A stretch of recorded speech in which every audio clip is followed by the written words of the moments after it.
بسم اللہ الرحمن الرحیم۔ شروع اللہ کے نام سے جو بڑا مہربان نہایت رحم کرنے والا ہے۔ اور تمہارے رب نے فرمایا، تم مجھے پکارو میں تمہاری دعا قبول کروں گا۔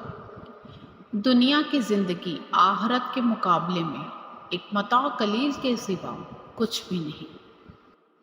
جو کسی کا برا نہیں چاہتے ان کے ساتھ کوئی برا نہیں کر سکتا، یہ میرے رب کا وعدہ ہے۔ نصیب کا لکھا مل کر رہتا ہے، کب کہاں کیسے یہ سب میرا رب جانتا ہے۔ خالق سے مانگنا سنت ہے، اگر دے دے تو رحمت، نہ دے تو حکمت۔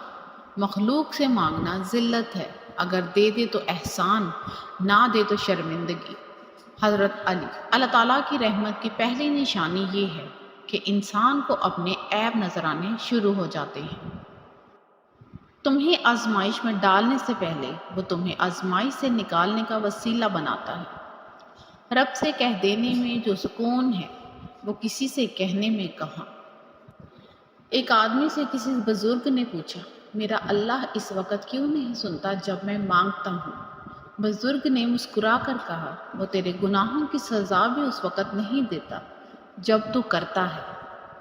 آج کا انسان دولت کو خوش نصیبی سمجھتا ہے اور یہی اس کی بد نصیبی کا ثبوت ہے۔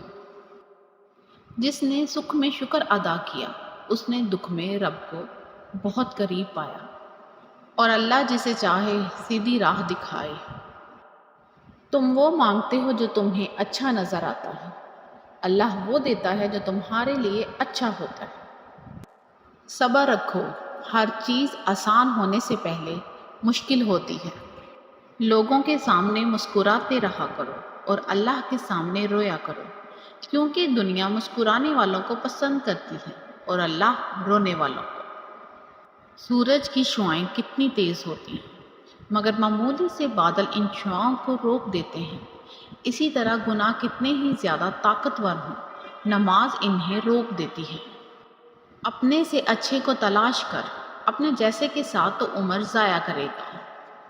شوق کلام لے گیا موسیٰ کو طور پر، میں کتنا بد نصیب ہوں مسجد نہ جا سکا۔ اور جب عبادت بوجھ سے سکون بن جاتی ہے تو رب سے عشق ہو جاتا ہے۔ بہترین تنقید وہ ہے جس کے ذریعے دوسروں کی انا کو نہیں بلکہ ضمیر کو جگایا جائے۔ ہر ٹوٹی ہوئی امید مجھے میرے اللہ سے جوڑتی ہے۔